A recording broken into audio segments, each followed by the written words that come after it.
everyone for being here. Welcome and good evening. My name is Happy Reno. I am the Executive Director of BC Bereavement Helpline. For those of you who are joining us for the first time, BC Bereavement Helpline is a registered charity. We are a province-wide nonprofit that provides support for anyone going through grief and loss. So we appreciate you being here on a beautiful day. And let me just go ahead and start by doing the land acknowledgement.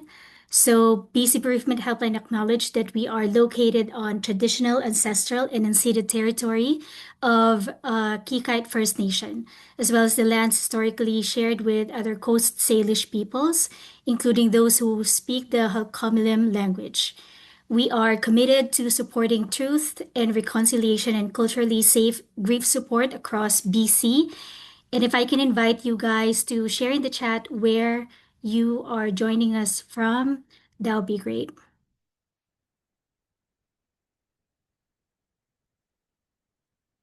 Okay, just a little bit housekeeping before we start. So, this conversation may become emotional for some of you, and we just want to remind you to please take care of yourself. You can take a break at any time. Grab anything that will help you keep grounded, have water with you, tissues, and just prioritize your overall well-being. Please note that this session is being recorded. So if in any case that you wanted to speak or ask question later on, you are welcome to turn off your camera if you're concerned about your privacy. And we would kindly request that people engage with kindness, compassion, and respect, as many of us here are joining with different experiences of loss. Questions will be welcomed in the chat. You can put them in the chat at any time, and it will be addressed by the end of the webinar as time permits. And at the end of the webinar, we will be asking for a short feedback survey. If you have time, you could kindly share with us what you think about this webinar or any comments or suggestions for us to improve our future services. So once again, thank you so much for being here. And let me just go ahead and introduce our speaker.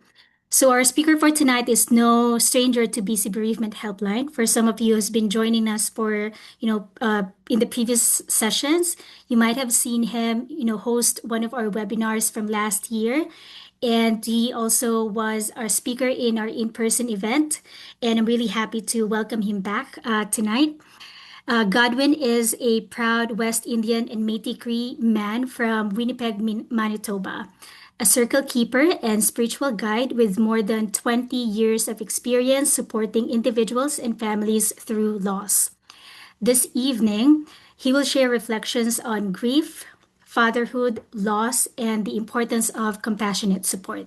Whether you are grieving, supporting someone who is, or is seeking to better understand loss, we hope that this conversation offers support, comfort, insight, and connection. Please join me in warmly welcoming Godwyn Young. Godwyn, thank you for being here. The floor is yours. Thank you so much, Happy, and thank you to all of you attendees that have joined here this evening. Great to see you. I see Tony and Terry and Karen's iPad. As Happy mentioned, my name is Godwyn Young. There's a brief introduction there that she provided, and grateful for that. Always supportive of the work that BCBH does and the impact they're having in various communities, of course, and for those of us that are experiencing loss or wanting to learn more about grief and loss. So just want to lift my hands up for the work that they are doing. I'm been asked to provide this webinar tonight, a while back, and it took a little bit of reflection for me to really, and consideration for me to consider doing this webinar, just due to the closeness around my personal experience, and also the 1 year angelversary of my own personal loss. So today I'm speaking from a place of experience, as I am a proud father of four men. My oldest son is Jordan, he's 34. Noah, my son, who is on the other side, is 30. And Brooklyn is turning 29. And Jacob is turning 26. So four boys and five beautiful grandchildren that keep me busy and keep me young and spry. Before we begin with a bit of my story and what I'm wanting to share here tonight, I'm just going to turn my camera. You're going to see an image of my late son, Noah, who died on June 8th of last year. So we just celebrated the angelversary. And, because this is, I probably wouldn't be doing this right now if it wasn't for him. So I want to honor him by just lighting a candle. Some of you, I'm confident that the similarity between all of us is that we have lost someone we've loved. It maybe not be a father-son relationship, but someone, whether it be a person or an animal. I think it's the one thing that binds all of us together in this human experience is the fact that we have all been touched by loss in some form or fashion, whether that's by a family member, a friend, a relationship, a job, whatever it might be. Loss is a common denominator.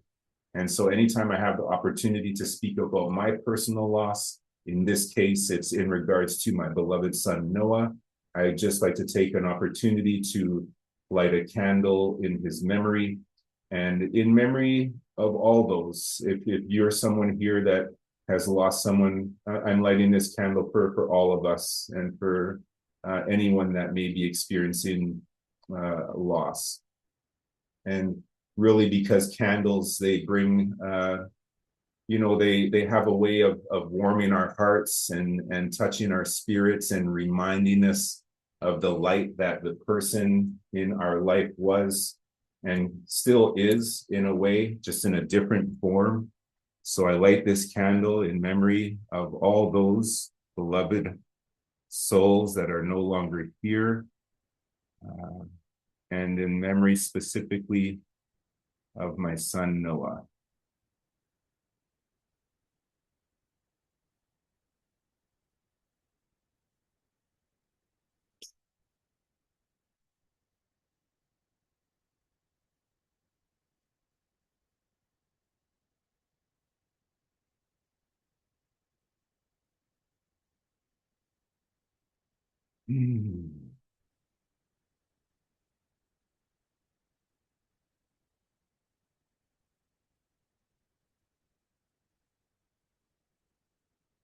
Thank you.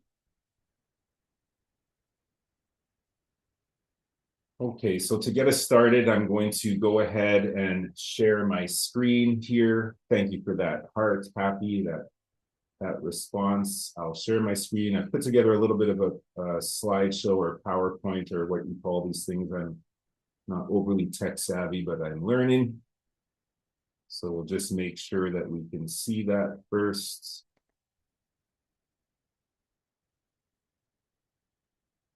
Okay, just a thumbs up if that's visible to you. Wonderful. Okay. So as you know, our session tonight is called The Weight We Carry, a father's journey through loss. So my intention and my goal here is to just share a little bit about my experience. I won't get too heavily into the story of Noah, because this is about the way I've navigated my loss and some of the things that have helped me. I will be referencing him quite a bit here, but for the most part, we're going to talk about the journey of this experience for me. A gentle reminder, if I could, I'm sure everyone got the email that was sent out by the BCBH in preparation for tonight. And I just wanted to have that on the screen here because I do align with, creating a safe and supportive space here, where each of us are asked to engage with respect and compassion, which I commit to doing, and the mindfulness of the diverse experiences and perspectives that we each have. that are welcomed here as well. So we'll make sure that we do our best to adhere to that community care note. And thank you, BCBH, for your thoughtfulness in that regard. So the first thing is that I hereby declare that my grief is mine and mine only. And with love and with respect, I have the right to be angry. I have the right to be sad, confused, overwhelmed, tired and exhausted, sometimes even disoriented. You know, I have every right to cry when I feel that I need to cry. Yeah, it's a gut-wrenching experience. If anyone here has lost a child, you know, it's not something I could ever have been prepared for. I mean, usually we are never prepared for loss. But Noah was 30 years old, you know, and he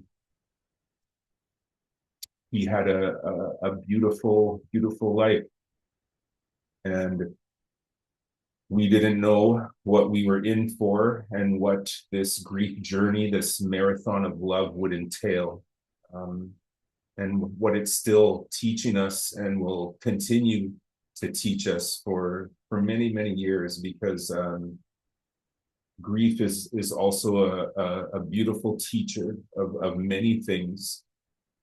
And each day is like learning something new, you know, especially the fact that my son Noah had two beautiful children, my granddaughter Cadence, who's 11, and my grandson Kingston, who's about to turn 7.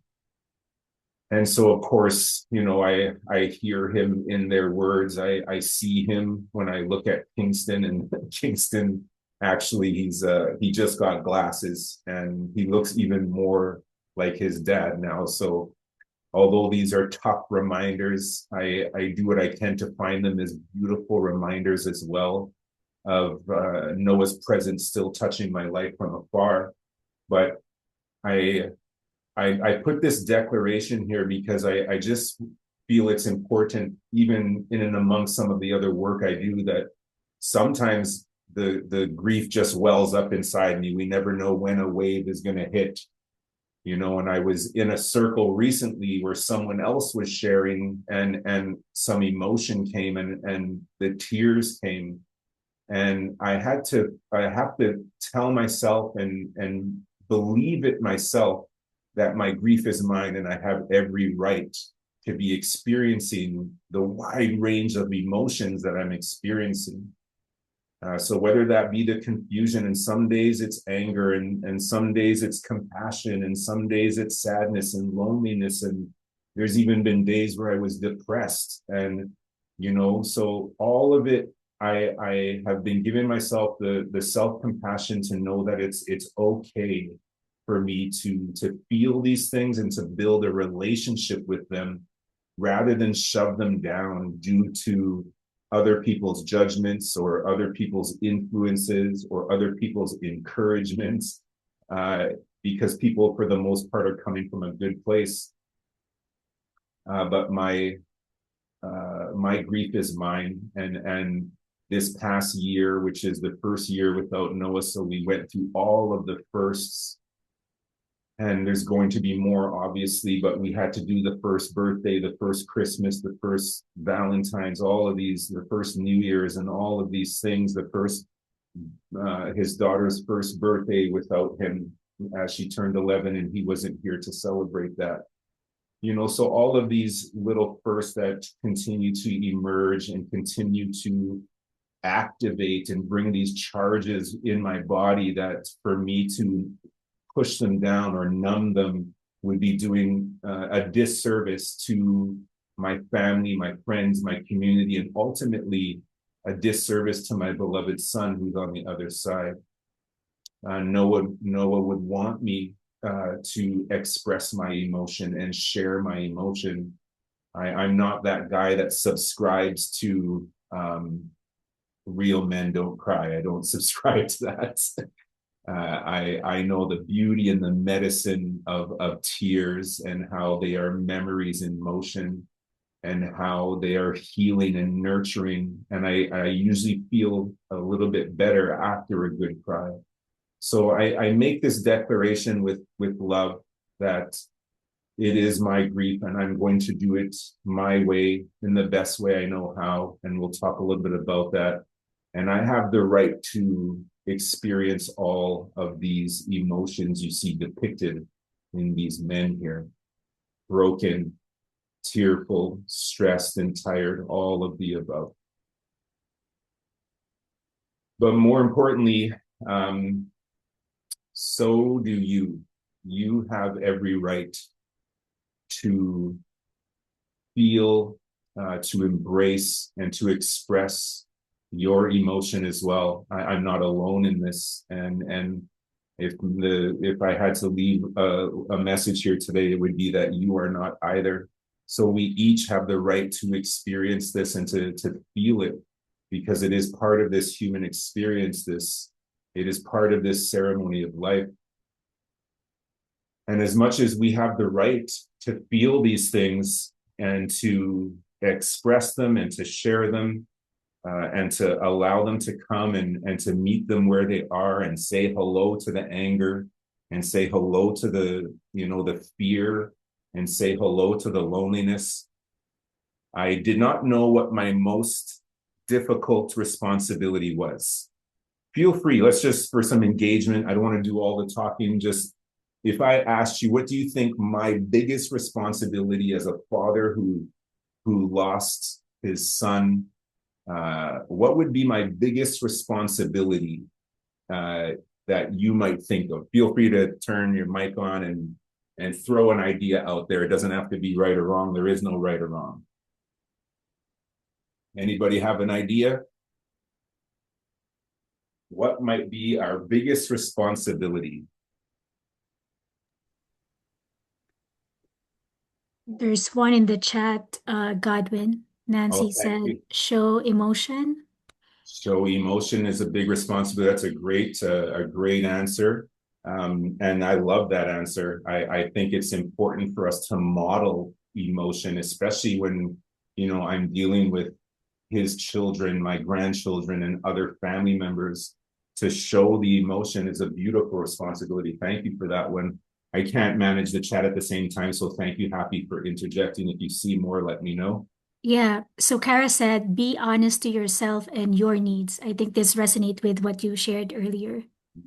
Beautiful. Yes, thank you. About being honest with what's going on within me, letting people know that, hey, I'm having a tough day today because of this reason, because last year at this time I was with him here or there, or it might be a certain date. So really communicating what's going on with me so that others have the opportunity to give the gift of graciousness and understanding and empathy. So I love that one. That's a beautiful one. Is there any others? Bobby said to keep the memory alive. Beautiful one. Yes, that is a huge responsibility. So, Keep Noah's memory alive. mhm. There's also these feelings of guilt sometimes, and all of these things that surface in that. Yeah, we don't really call them the stages of grief anymore, but the various feelings that arise, and sometimes there's the guilt of, you know, I feel like Noah sometimes is saying move on and don't keep reliving it. But I think it's part of our human experience for our comfort and for our own healing, to continue to keep that memory alive. So that's a great one. Any Mhm. others before we move on? Hannah said to keep loving them and remembering them. Delita said being authentic. Beautiful. Terry shared share your grief. And Kelly said remember the good times, the good memories, keep sharing them. Beautiful. Thank you. Yeah, those are all wonderful examples of our most difficult responsibility. For me, I'll share with you what my most difficult responsibility was. And yes, after the loss of Noah, there's all of the things, all of the planning and the organizing and choosing things and meeting with people and in and amongst the grief and the pain and the bargaining and the shock of it all. Here we are trying to make decisions on how to honor him and picking dates and picking caskets and clothes and viewings and all of these things. Now, for me, that empowered me. It felt like I was doing a good deed for my son in figuring all those details out and really finding the best way to give him the homegoing ceremony that he was worthy of. But it wasn't the most difficult responsibility. The most difficult responsibility was in and amongst all of these family members, his brothers, his children, his grandparents, his aunties, his uncles, his cousins. Like, my family is vast. So many people, so many different lives. And the most difficult part was having grace and compassion for all the different ways that people were grieving. I found that to be so challenging. Some days we were working together, other days we were arguing. This person wasn't talking to that person. I'm trying to get everyone on board on the same page. People aren't agreeing with some decisions. Some of us are not meeting deadlines. Some of us, and because some of us aren't sleeping, some of us aren't eating. And I found it so difficult to have graciousness and compassion because we as a family had to get a task done. And being the father and that masculine, I guess that's part of my weakness, is that we got to get things done in order to honor him and lay him to rest in a good way. And in that world of the funeral planning, there's deadlines and there's timelines and there's things that we had to make decisions on, and people weren't ready. And where everyone was at in their grief walk, and having the compassion and graciousness to understand their space and their place, I humbly say that it was the most challenging, the most difficult responsibility as what I would call myself as the father of this family. Yes, there are two grandfathers, but they are of a different generation and couldn't do the tasks that we were tasked to doing. So in a sense, the patriarch of this, my little legacy, my generations to come after me, all of those energies and personalities and different understandings of this ceremony of life and this marathon of grief, it was very difficult to keep everybody on the same page and do it in a graceful and compassionate way. And now those feelings, trying to navigate all these different people and energies, it changed. It changed throughout my journey, through this grief journey. In the first 2 weeks, super difficult. In the third week is when we had the viewing. As you can see at that picture on the left of the screen, that's myself and Noah's mom and Noah's two kids, as we were spending some time at the visitation with him, which would have been our second to last time being with him before the funeral. And then once we got through the funeral, of course, there was the day of the funeral and all of the things that happened there. And then it was time for the burial, which was another day, and that brought its challenges. Then we're finished the whole experience. A month or two has passed, and now people have settled back into they haven't settled back into their lives, but they're back into their routines, because unfortunately, we only get 3 days of bereavement loss in this province, which is quite ludicrous. Because the weight that we carry, as the title of our presentation, the weight that we carry doesn't get lifted in 3 days. But months after, there was still displaced anger and confusion and questions and all of these things, you know. Even myself, in the first 2 to 3 weeks, I was really stuck on the why and the how, and really wanting to really investigate and break things down to a granular level, which was so energetically depleting that I finally said, you know what, I have to give it up. I have to surrender the energy of trying to figure things out, and allow this experience and this new relationship with my son to land in my body and in my spirit, so that I could work with it and move through it in the best way possible. So as we explore grief, and the connection we have with those we've lost, and the meaning that we try to find after loss, because I came to the realization that I had to stop looking for answers. I've shared with people in the past that one of the smallest words can be the most challenging words in this experience. And does anybody know what that word is? It's the smallest word, and it can drive us crazy when we lose someone we love. Feel free to put them in the chat, your responses.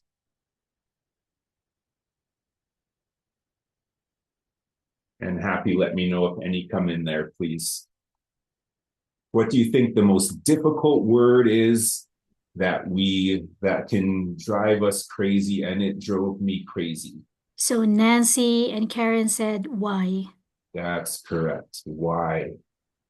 You know, in 1995 was one of my, well, it would have been my second or third profound loss, but actually probably the first profound, where the two previous to that were elderly people in the family.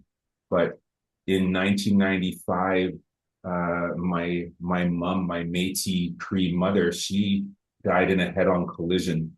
It was just a few days before my 25th birthday. And for 5 years, I was stuck in the why. I was stuck in that why, and I placed blame, and I even cussed, you know, Creator and God, or whoever we want to call. I just was questioning and questioning and questioning, and it took me down a very, very dark rabbit hole. So I've come to learn that finding meaning after loss is far more empowering, or was far more empowering for me. And I did that in various ways. I'll talk a little bit about that in our coming slides. But it was really about that word before, which was connection. With my mom's experience many years ago, I didn't connect. I isolated. I stayed alone. I didn't talk about it. I didn't want to talk about it. Talking about it hurt too much. I mean, again, I was 25, so fast forward, I'm double that age now. So I've learned some things over the course of time, and which I believe was preparing me subconsciously or energetically for, you know, what I'm faced with now. So I have a community that I connect with. I have a brotherhood that I connect with. I have the BC Bereavement Helpline that I connect with. You know, I'm speaking with a father tomorrow who has had the same experience as me, and I find that in these connection pieces, it's not possible for me to feel alone, because the connections are there, and I'm actively seeking them, and I'm actively placing myself into those arenas and spaces where I can connect, and where I can talk about my experience, and where I won't be judged, and I won't be shamed or guilted, but I'll be heard and seen. And I think it's very important that we keep that in mind as we walk this grief walk, that sitting in it alone can be very detrimental to our growth and our evolution through this grief journey. So that would be another bit of encouragement that I would offer anyone seeking guidance is about connection, and not just to other humans, but also to nature, connection to the land, connection to the waters. You know, in my practices, as mentioned, I'm a Métis Cree man, so we involve ourselves in quite a bit of ceremonious environments that allow us to let go, to release, to honor, to cry, to practice little techniques that have been helping people for centuries. So there's so many, you know, compassion and practical approaches to navigating this grief walk, but these are a few that helped me on my path, and that I really started to pay more attention to, or that surfaced as I was learning, because of course the loss of my mom all those years ago, a lot different than the loss of my son. But these are a few that stood out for me. You know, was first I had to, as I said, declare that I have the rights. So I gave permission for those emotions to live within me. I gave permission and actually let people know that I'm claiming the right to have these emotions and these feelings. And by doing that, people know that, yeah, we're not going to stop this man if he's going through something. He already declared he has the right to do that. Someone said in the chat about, you know, always letting the memories live on and maintaining a continuing bond. So for me, that happens in various ways. Today, I was at the cemetery at Noah's resting site. I always feel the continuing bond between Noah and myself when I'm with his children, with my grandchildren. So there's always that bond. I don't have a lot of pictures of him around. I just find it very difficult to see them all the time. But I have a space where I can go and see him when I'm ready, or when I feel the need. But to have him surrounding me the whole time just felt like I needed a little bit more compassion for myself there, because I still have a responsibility to serve my other family members, my son, my partner, my sons, my grandchildren, and so forth.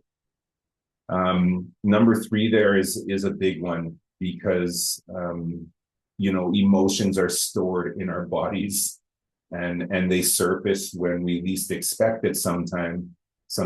So really taking care of my body that's holding this grief, that's walking around with these emotions. If I'm not taking care of this physical temple, you know, it's going to crash on me. And it does. And that's okay. Like I said, there's days where I didn't even want to get out of bed, but that was my body telling me, stay in bed. I don't know if it was my brain saying that. My body just didn't have it in it to get up and go after some things. So I stayed in bed, and then I'd let people know I'm taking a day here, and whether you like it or not, my body needs it. And I'm going to ask you to honor me and support that. It's not going to be 5 days a week or 3 times a week. And I'm going to allow my body to feel what it's feeling, and I'll be back when my body is ready to come back. Number 4 was a big one, you know, especially in the immediate weeks that followed. I really leaned on people, you know, and I still do. I have a Rolodex of people I could call and say, listen, I'm needing some support today, whether it's a ride, whether it's I'm having a tough day because this is an anniversary of something that happened, you know, when Noah was still here. I'm finding it easier to ask, because the reality is, you know, our family members and community and extended family, they actually want to help. They say, if you ever need me, call. If there's something you ever need, call and ask. So I really took that to heart, and I did that without apprehension, you know, to say, listen, I Friday I have a tough week. I don't think I can cook a meal on Friday. Are you guys having dinner? You got any leftovers that you could swing by my way? Things like that. Or, you know, calling a brother, say, listen, are you open to going for a walk? I'd like to take a stroll and maybe we could talk a bit. So really asking for support when I need it, because otherwise, like I shouldn't categorize all men, but I think historically us men are very independent and just want to carry on and be strong and just get up and keep going. And I have found that that doesn't work for me, and I'm not sure if it's working for many men or fathers to just keep going. I think part of this grief walk is to actually feel it and heal it. Create daily anchors. So, sometimes that's just lighting a candle in the morning, or just looking up to the clouds and saying his name, or whatever it might be, but just little things that I can do throughout the day that can remind me that I am walking a very gentle grief journey here, and to have more compassion for myself.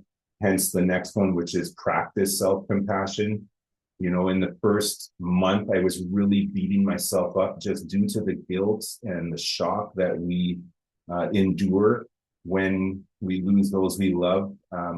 And I did a ceremony, I think it was about a month and a half after Noah died, that was a self-compassion ceremony that I was involved in. And it was a transformative experience for me because in that self-compassion ceremony, I was able to what I feel connect with him energetically and kind of hear what he was saying to me without having him in front of me saying it.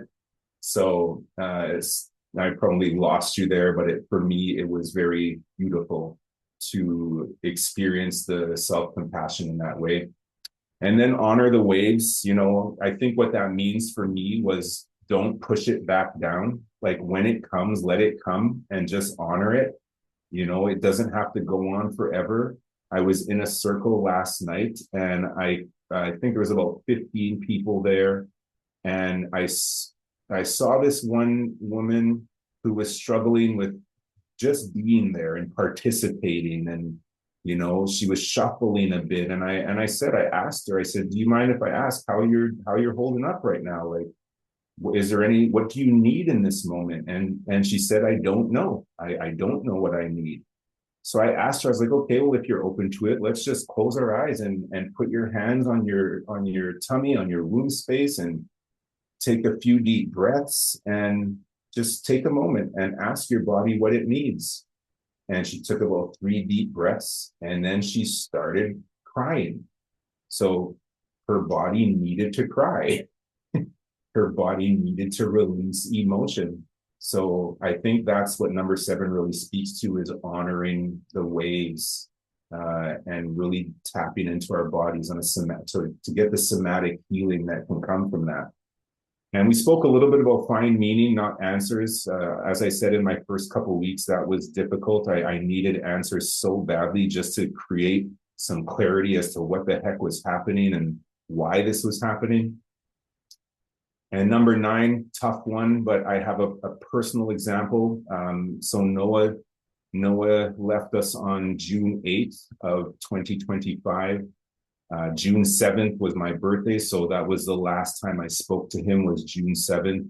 We had a great call. I was in Manitoba, and he called me first thing in the morning to say happy birthday and I love you, Dad. And that was the last time I heard his voice. And then the next birthday would be my wife's birthday, which was June 23. And Noah was supposed to be the barbecuer. He was supposed to be the one at the grill for this big surprise party we were having for her, because it was her 50th birthday. So it was a real struggle for me. Like, what do I do? Do we have this birthday party and try to experience some joy without feeling guilty about doing it?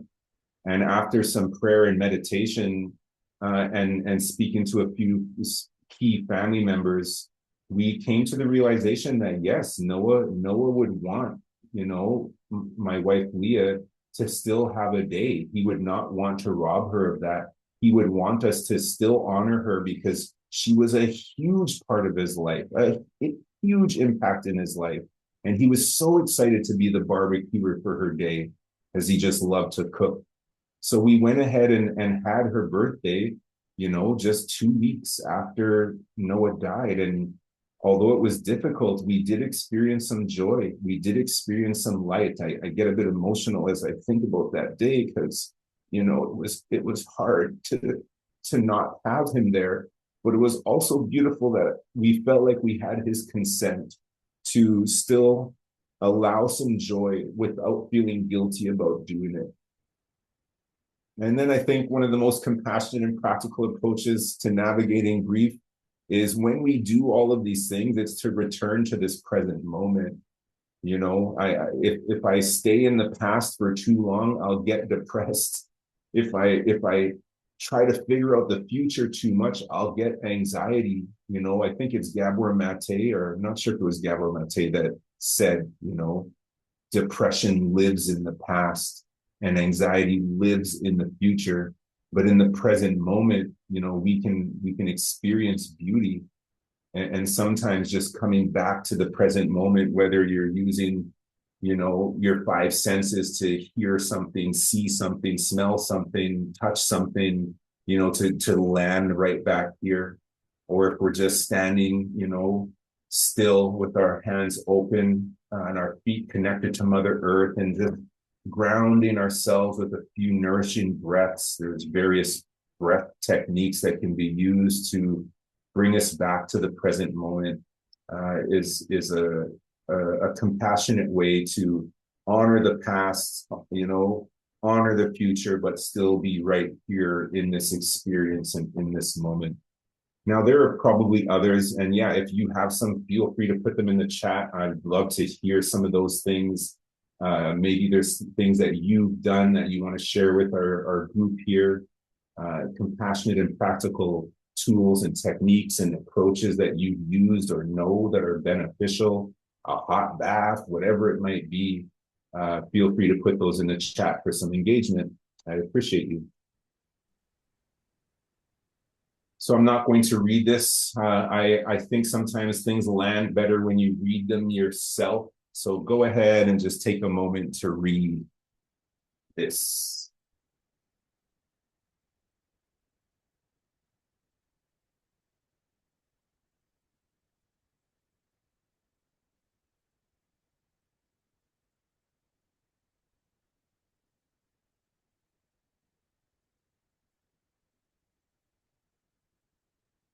And maybe for some more engagement, feel free to put in the chat what words were your favorite in here. As an example, for me, it was, while carrying sorrow, we can still carry hope. When I read that, it for me, it's very empowering, because grief and loss, especially, for us to lose a son and a dad, and yeah, it's heavy and it's a lot of sorrow, and there's sometimes it feels hopeless. There can be this feeling of hopelessness. So it was beautiful for me to read that while I'm carrying this sorrow, I can still carry hope. And I think it's one of those levels of grief that we work through, where we get to that place of acceptance and hope for the future. One of my favorite prayers and kind of my go-to prayer for everything and anything in life, you may be familiar with it. It's the Serenity Prayer. And it just says, grant me the serenity to accept the things I cannot change. Give me the courage to change the things I can, and the wisdom to know the difference. And, I had to beg, whether it's through prayer or meditation or ceremony, to be granted the serenity to accept the things I could not change. There was no bringing Noah back. There was nothing I could say to comfort his children. There's nothing I could do to change or alter or fix. Not that it's our responsibility to fix or change or alter anyone else's grief. There's nothing that we can do.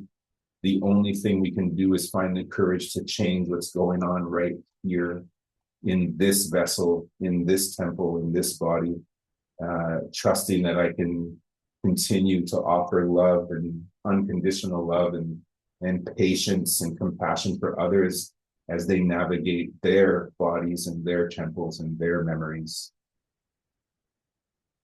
Happy, feel free to interject if anything is coming up in the chat that I can't see. Yeah, so Tony actually shared that he lost his son Adam. He was 38. As a father, I feel a responsibility to help my surviving children navigate the grief they are experiencing. We strive to grieve and heal together. Beautiful, Tony. Thank you for that. And man, my heart is with you. So you have a direct experience to mine in losing your son. And I appreciate what you said there about part of your responsibility moving forward. And it is part of that patriarch of the family to kind of model and show that we can heal together and that we don't have to do it alone. Thank you for that comment, Tony. Yeah, Nancy also shared that the goal is to move forward with them. It isn't to get over grief, but manage it in our hearts. Beautiful. Yeah, so similar to that last line, to move forward with them. Thank you for that, Nancy, to build a new relationship with their absence, rather than their presence, and to move forward with them held in our hearts, still speaking their names, still telling the stories, still laughing when we can. All beautiful ways that we continue to weave them into our daily lives. Thank you for that. So some of you may want to grab a pen, or maybe you can screenshot. I thought it would be good to put some journal prompts up, for me, writing and getting it out of my mind, because my mind was just constantly racing. And one of the greatest practices I've come to learn is to kind of write about what I'm experiencing. So these are some of the journal prompts, or I like to call them the tough questions that I started to ask myself that would help me. I see we're at 7:48, so I'll wrap up here momentarily. I'm not going to run through all of these. You can screenshot them, or we can copy and paste them into the chat so you can have them, or if you'd like. But I really started to ask myself some of these questions, and what it did was it helped me process the emotions. It helped me actually, okay, like number 7, what fears or regrets or unanswered questions am I holding on to? Because what we hold on to, I got that, I can't remember who said that quote, what we hold on to is what holds us back. I have some family members that have rooms full of things, and they've just been holding on to them for decades. And a lot of times these things we hold on to can hold us back. So what fears was I holding on to? What regrets, that I'll never, like, to live with that regret. Why hold on to that? I don't want to carry that. This is this presentation is called The Weight We Carry. I just started to decide, what do I want to carry and what do I need to put down? Some beautiful questions here that can really prompt some good writing, some good processing of what's going on within us. And there's probably more. Feel free to put those in the chat if you've used any that help you. But these have helped me, and I still answer some of these because it changes, it changes quite often. Like number 3, what conversation do I wish we could have? There's many of them that I will never get to have, that Tony won't get to have. And it's hard. Sometimes we call these things the secondary losses, that we won't get to have certain conversations anymore. But in this journaling way, in a way, I can have that conversation and at least get it out of my mind, so it's not eating away at me and holding me back. This quote I got from, actually, this is from the BC Bereavement Helpline, and it was a very impactful one for me. But the more I read it, the more it made sense to me that, yes, the loss of Noah was a profound and a great loss, but it's not the greatest loss. The greatest loss, as you see here, is what dies inside of us. And you know, parts of me died when Noah left, and I just know that he wouldn't want those parts of me to die. He would want them to live on in memory of him. And so I started to really read this a few times because there's his kids that need me and other family members, and I think that he would want me to, remember his life and the beauty he was, and that he still is from another place. But if I allow a part of me to die, it's not serving him or serving my remaining legacy and his kids and his brothers. And so this one really touched me in a deep way, and I wanted to share that with you here as well. And that takes us to 7:51. I'm going to stop sharing my screen, as this is our Q&A segment. And of course, just want to say thank you in case we don't come back to this screen.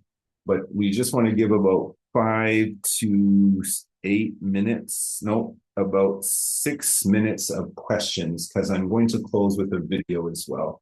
But if there are any questions, please turn on your microphones or put your hand up, and Happy will unmute, and I'm happy to answer any questions if there are any. Yeah, just before we move on to the question, Godwin, I just want to share this with you Sure. guys. Thank you. BC Bereavement Helpline actually host a grief walk this summer. This is our second year. So this is one way to honor our loved ones as well. You may see that we do have a monthly walk themes, but any type of loss are you guys can join. So that's just honoring the programs that Peace Bereavement Helpline has, but we honor all types of loss during the walk. So feel free to join us, take a screenshot of this, and this is also available in our social media. So we hope to see you. We are trying to create community for you guys, and hope to see you all there. Nice, thank you.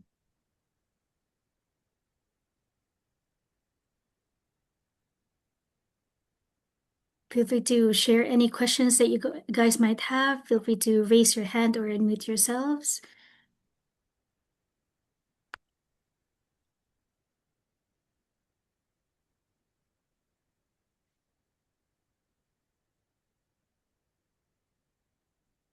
Okay, while we're waiting for the question, Godwin, thank you so much for sharing, everything that you've shared today. I feel so emotional, like hearing your story. Thank you.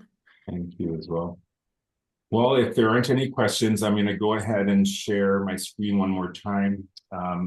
You saw a picture of Noah at the beginning as I lit the candle, but I'm going to show you the video. Oh, we have a question from Hannah. Sure. Sorry for interrupting. There's a question in the chat. Okay, how do you or your grandchildren respond to the question, how did you die? And take care of yourself after. Wow, thank you for that.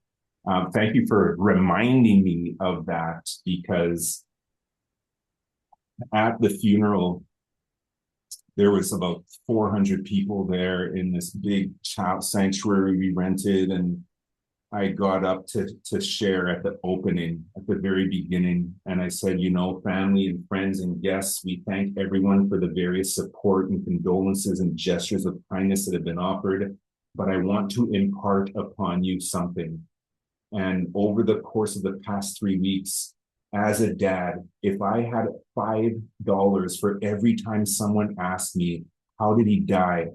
I could have paid for this whole funeral with that question. And I really want you to think for a moment as a dad, how many times do I want to hear that question? How many times do I want to answer and repeat and relive this most painful experience? I said, now just imagine if you called me tomorrow and you said, hey, I heard Noah passed away. That's very difficult for you. I can't even imagine. Tell me 3 things that Noah loved. Or tell me, how did he live? What was he passionate about? And I really empowered people to change the narrative. So even for our group here, I want to encourage you to consider, when you get the news that someone has died and you finally get to talk to their family, Don't ask how did they die. It's so much weight to carry and to repeat over and over again. And just watch what happens to their spirit and their eyes and their heart when you say to them, what was his favorite ice cream? Or how did he live? How did he like to dress? What was his favorite color? Like, ask them something that's going to lift their spirits then rather than take them back to the trauma. So I tell people that even now when they ask me, what happened? How did Noah die? And I say to them, as a family, we have made the decision to focus on how he lived. And that's my response when people ask me how he died. And I encourage you to consider or use the same. That's we as a family have chosen to focus on how he lived. If you want to figure out how he died, call somebody else. So, with love, I say those things and let people know that that's our choice as a family. Great question, Hannah. Thank you for that. Yeah, that's actually beautiful. And it's the same, response or format that BC Bereavement Helpline follows in some of our support group or all of our support group is to focus on the person's life. So that's really good. Thank you, Godwyn. Thank you. Okay, any other questions? Thank you so much for sharing your stories and emotions with us. Thank you, Hannah, for that comment. I appreciate you. Yeah, I wanted to close, if it's okay. We've got 3 minutes, and I think it's about that long, but I just wanted to share with you the video of Noah and get a glimpse into his life and the magical man he was and still is from afar. I'll share now.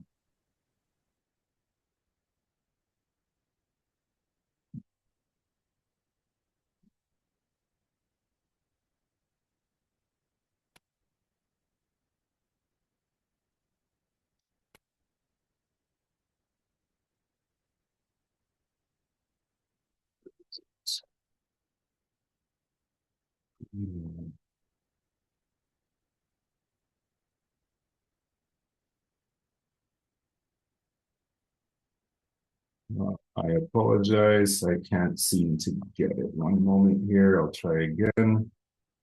Let's move this over here and go there.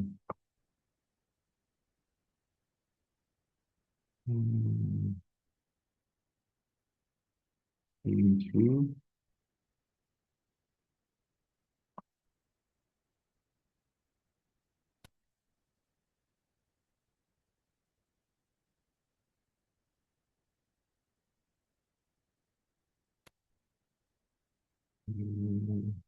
Okay, sound is on screen 2. I think I've got it here. Thank you for your patience. Nope, did not get it. Okay, I'll forego. I'm not good at this sort of stuff, so I can't seem to figure out how to share this video.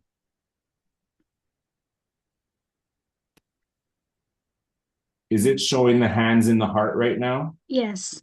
Yeah, I don't know how to do So it. when you try to share screen, Godwyn, you remember the share sound button that you need I to click? did the share sound button. Oh, I Okay. think we may have got some progress here. Thank you for your patience.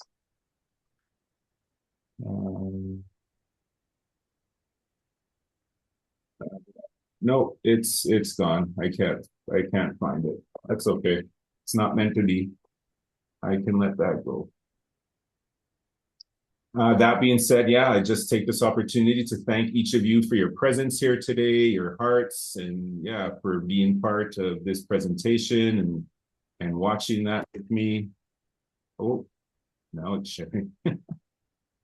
And yeah, happy if there's any closing. Yeah, just want to honor each of you in your own journeys and thank you for your ears here today and holding space for me.